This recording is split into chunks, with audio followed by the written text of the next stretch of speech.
The DXY opened green and we saw Bitcoin react negatively with a pretty strong move towards the downside, losing the 16,300 to 200 support zone.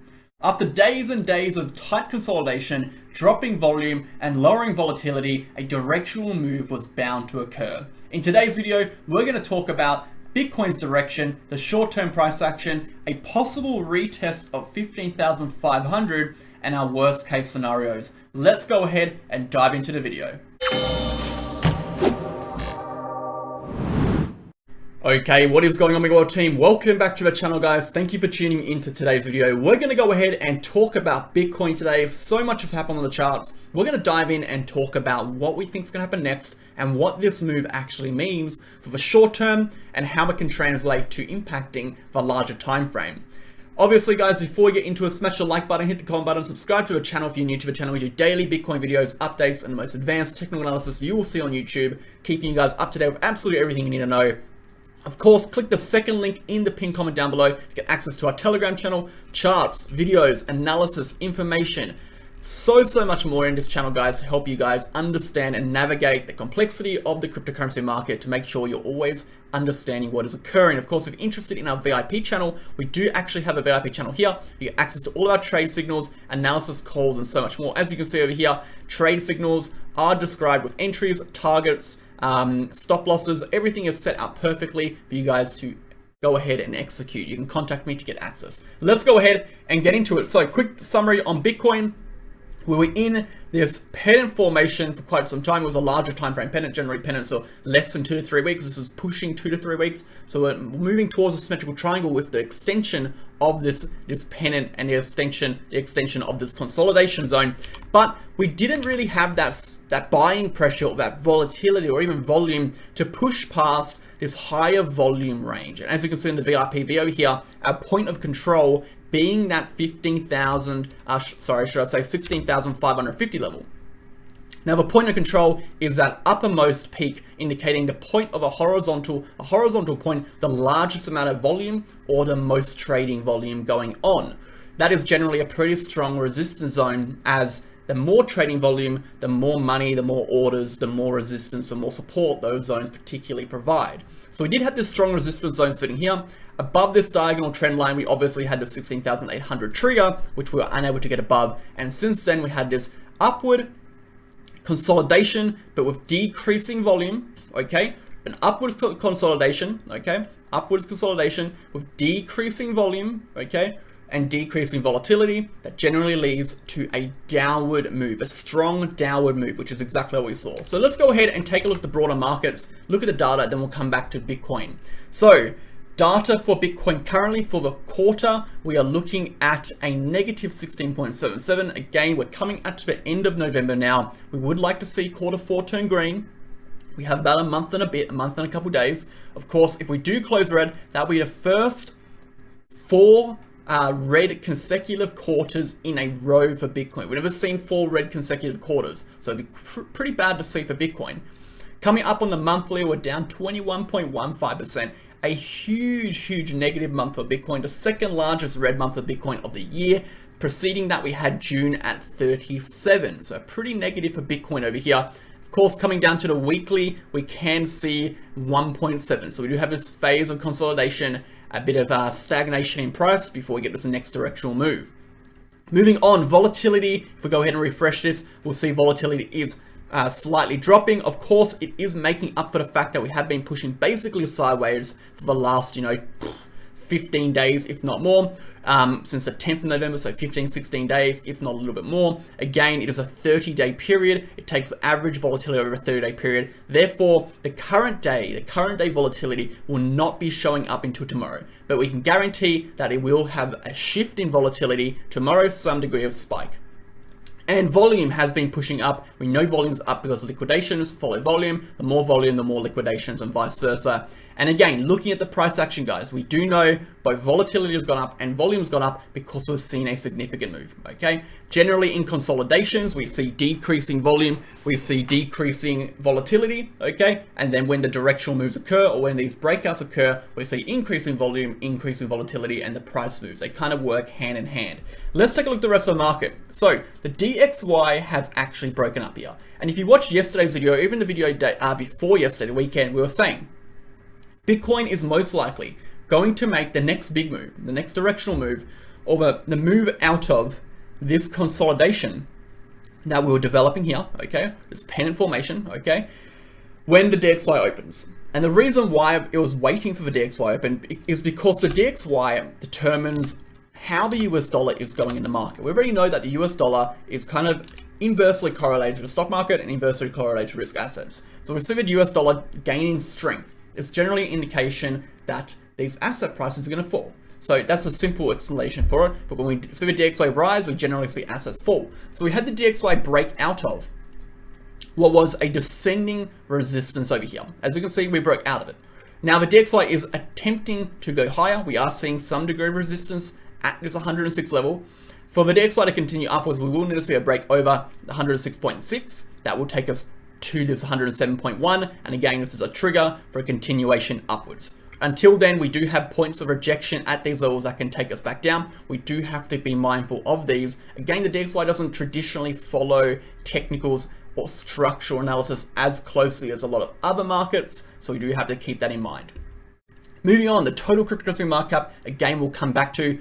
Very similar to Bitcoin over here. We had this consolidation phase for a couple of days at around this 800 billion level, failing to really get above 800 billion and pushing back below this peak on the VRPV here into this lower volume range. And this lower volume range now is going to be acting as support. So we can expect support anywhere from here to about 762 billion. If we do lose that level, we can expect a continuation towards that 736 billion level.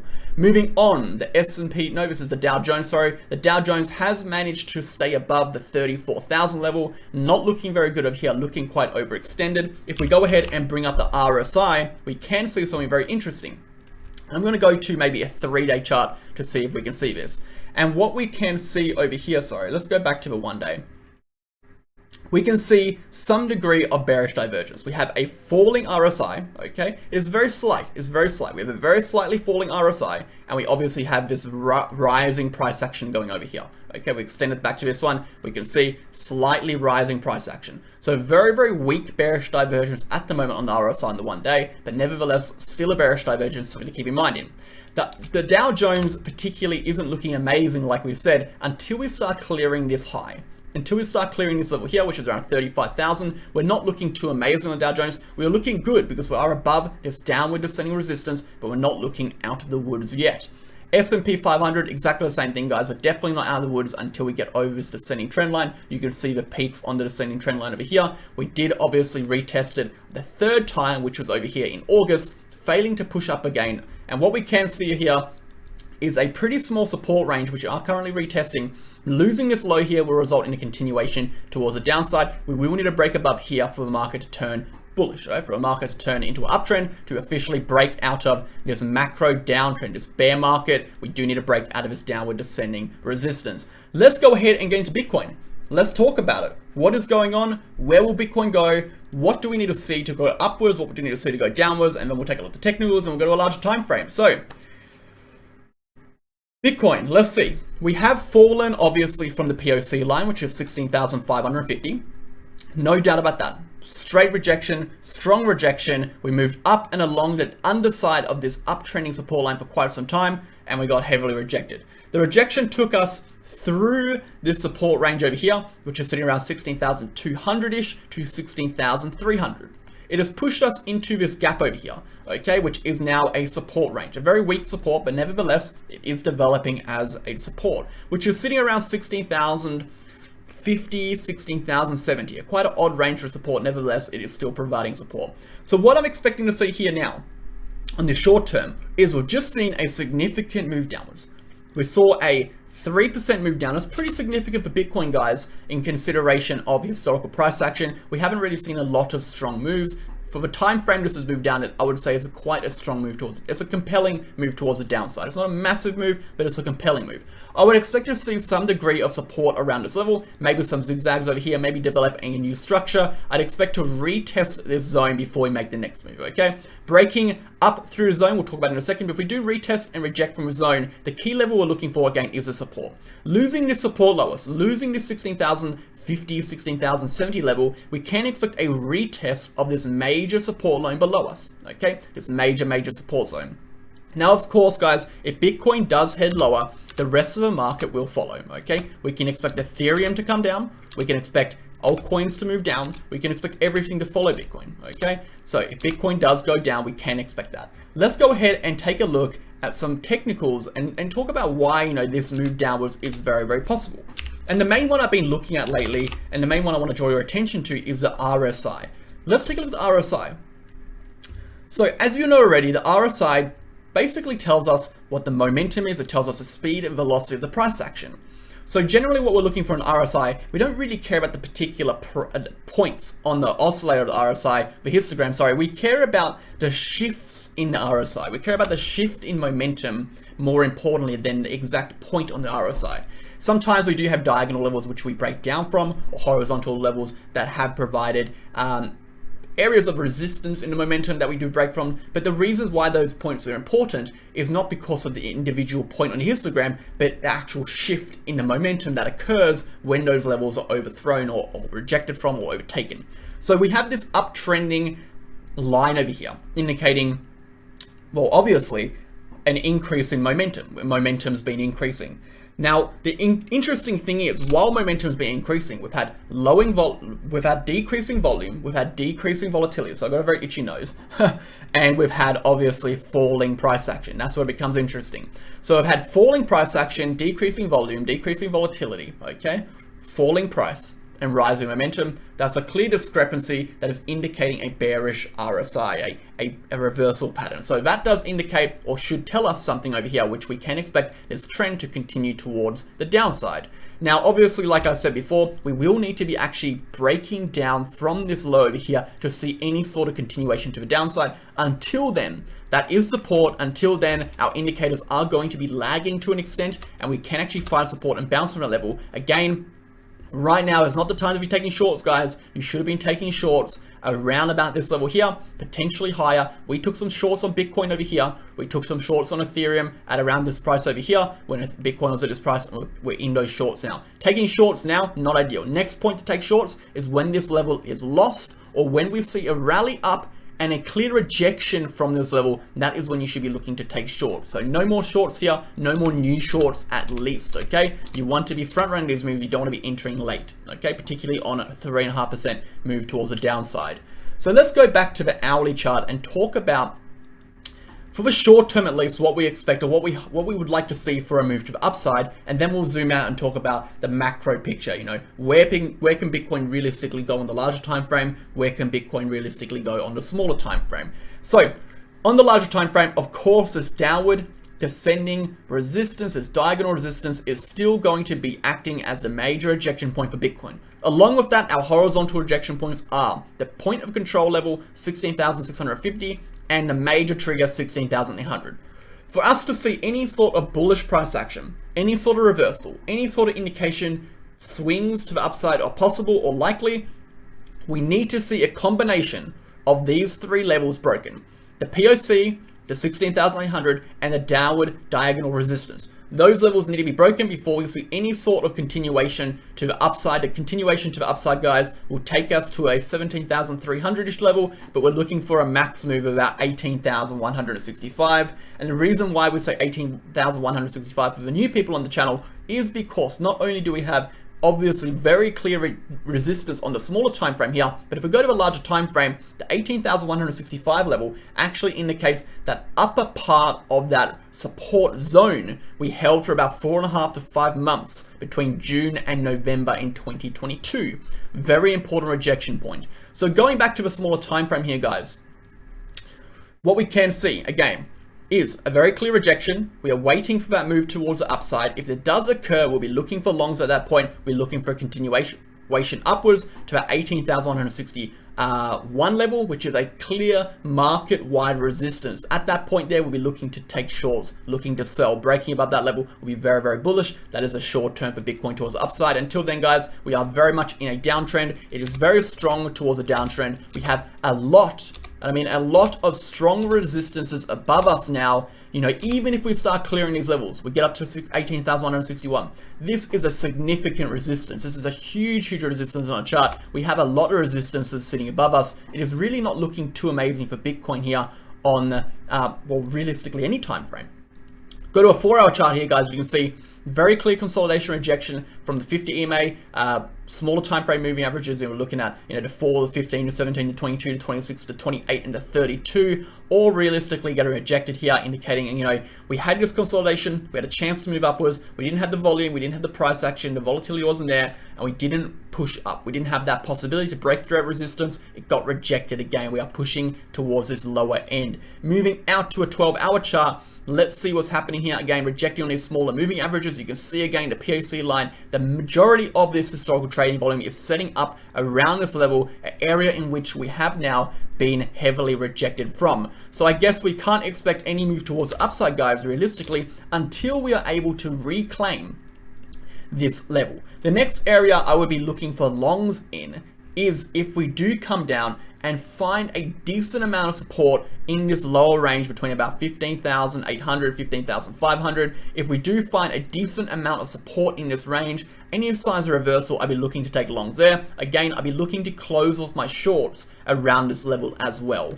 So let's go ahead and talk about now the macro. Let's discuss how is Bitcoin looking at the macro. We talked about the short term. Let's talk about the larger time frame. Looking for an honest, reliable, and accurate exchange that you can trust to trade on, go ahead and sign up to Bitget with the link down below and join myself and all of our other VIP members and other members who trade on Bitget daily. There's a whole range of benefits and features you can actually get by trading on Bitget. These include no government regulations, meaning you can sign up from anywhere in the world. There's no KYC. 0% trading fees on spot, massively reduced trading fees on futures. It's one of the lowest in the game. And most importantly, access to their protection fund. In case the exchange gets hacked, you can actually get reimbursed for your funds, so you can ensure your funds are safe. Now, most importantly, if you do sign up with the link down below, that first link, you'll get access to 2 additional features. These include access to a reward center where you can get up to $4,163 in rewards, and access to the MegaWhale exclusive referral link, bonus discounts. Every other month we do bonus campaigns. We get up to 10% off your trading fees, or even you get a percentage of your trading fees refunded to your account as USDT. Essentially, you get paid to be on the exchange. That's enough, guys. We'll get back into the video. So of course, we've talked about this horizontal support zone. Now we need to talk about the bear market. You know, at what point is the bear market over, and how low can we go provided this move actually breaks down from 15,500? Because right now, it's very important to understand, we're between a rock and a hard place. The price action now is really irrelevant in terms of the macro direction. For us to make any sort of macro directional move, we need to break down from the 15,500 level, or we need to break above this horizontal diagonal confluence point. Right, this crossover point here. There's 17,600, 18,200, and diagonal resistance. Breaking through either of these 2 levels, this level here and this level here, will result in the next directional macro move. Okay, the next macro move, the large time frame swing. To the downside, if we break through this level, the next level that we are going to see for Bitcoin, according to our volume ranges, not according to our technicals, according to our volume ranges, historical price action, the next range we'll be going to is 13,900 to 12,000. Looking at the VRPV here, you can see a very clear declining volume, okay? And then we're gonna met by an instant jump in volume, okay? That instant jump in volume holds quite well until we have this wall of volume kicking in around 12,000, indicating the zone between 13.8 to 12,000 is going to be where the price action starts to slow down from what will be quite an aggressive drop if we lose this level. I'd expect to see some sort of aggressive drop and then some sort of slowing down in price action in that range as the volume, the historical trading volume, starts to rise again, okay? So that is the immediate move to the downside. These levels are very relevant on the chart. As you can see, local tops here in June, that top in June, and then obviously that was that rejection point, and finally a breakout in November, as well as local highs before this swing upwards in August, and rejection points back in August 19. So a 1 year long, this is a 1 year long rejection point, a 1 year long resistance is now going to be acting as a major support on the Bitcoin chart. Furthermore, guys, to the upside, we have something very interesting, and this is probably the most interesting thing on the chart. I haven't seen a lot of people talk about this. Actually, I've been talking about it for quite some time now because it is very, very relevant. As we already know, guys, technical indicators don't predict reversal points. They don't. Technical indicators are used to gauge the strength of the trend. And the strength of the trend, data that you take from that, is pointless without context. It doesn't matter what the trend, the strength of a trend is, if you don't know the context of the price action. So technicals are great at predicting the strength. They can help you identify continuations, or they can help you identify potential rejections. Okay, but what they can't identify is potential macro reversals, or reversals in that matter of fact. Okay, what we need to do is apply a structural analysis. Now, a structural analysis is a fancy word for a price action analysis. A price action analysis is generally, again, a fancy term for assessing the trend, assessing the price action on a spectrum, whether it be a larger time frame or a small time frame, assessing the price action. So when we apply a structural analysis to the larger time frame, we can see a very clear descending channel. We have our confirmations, 3 points of clear rejection. Now, every single one of these points have not been a random rejection point. They've been significant rejections. We had the bearish divergence here. Now, as you would know, when you're doing a bearish divergence, you take the first rejection point as the key structural rejection. This second point, the second high, is an overextension, and the very fact that the momentum shows a discrepancy indicates that is an overextension. So the actual rejection point is here. The second one is a 200-day moving average rejection on the daily chart, followed by like a 40% crash. And then finally over here, which was the 50 EMA 2-day rejection fake out, similar to what we saw in 2019 down over here, okay? Again, we saw that over here in November. So every single one of these rejection points have been crucial and significant rejections. To the downside, we've seen 2 supports. Again, our supports have been directly lined up between our rejection points, as you would like to see when we are looking for confirmation of these structures, particularly confirmations of descending channels. So we do have confirmation, this is a descending channel. We know it's a descending channel. What we also know is we are coming up on the apex of this channel, meaning we've had the further rejection and we're pushing sideways towards that descending trend line, meaning it is very unlikely we start to make massive drops again towards the downside here. It is more and more likely, as we push closer and closer to this channel, we are likely and more likely to start looking for points of reversals, okay? It doesn't mean we can't come down to 12, 13K. It's definitely possible. But it's, again, the closer we come, the more likely we are to break. So we're looking for breakouts of this ascending channel. The moment we break out of this ascending channel, we can say that the bear market downtrend has been broken. The bear market downtrend being broken does not tell us that the bull market's going to start. Absolutely not. What it does say is that the bear market downtrend is broken, and we now have a possible chance to develop a uptrend, whether it be a short-term or a macro uptrend. That's a question. We are no longer under the bounds of this downward diagonal bear market resistance. We are out of that. What will it take for Bitcoin? What will Bitcoin need to see to create a uptrend, a macro uptrend? Well, first and foremost, we're looking at it from a zone perspective. We need to get back above this horizontal zone that provided 4 months of support. So breaking through here will enable a retest of this zone.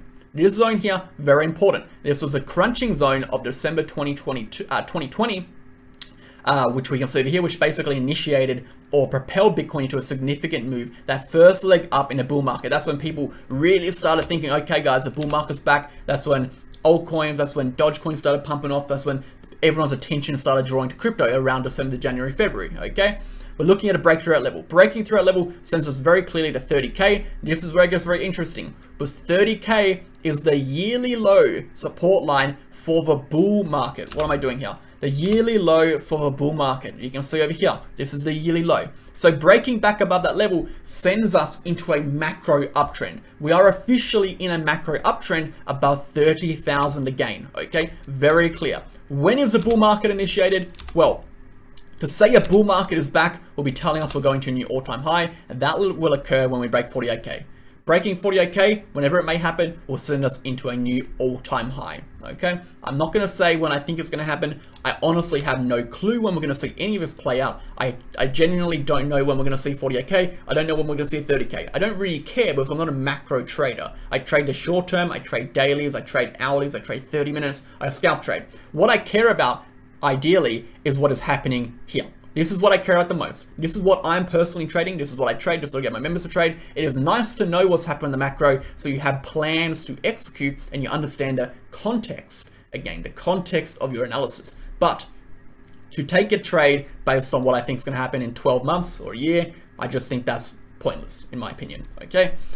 I'm going to leave it there, guys. I hope you enjoyed today's video. If you have any questions, let me know. Tomorrow, we should see a little bit more development in the price. The price should be a little bit further along. And tomorrow, we're going to do a larger time frame technical analysis. Today was structural. Tomorrow, we're going to do technical. We'll bring up a whole bunch of technical indicators. By then, again, a lot of this volatility should have been caught up. A lot of the technicals should have had time to catch up and price in this volatile move to the downside. So we have a little bit more accurate data in terms of what the technicals are telling us. If we had to do a technical analysis today, it wouldn't have caught up to this 3 or 4% move towards the downside. It's going to be kind of pointless. So guys, I'll see you tomorrow. Have a great day. See you then. Cheers.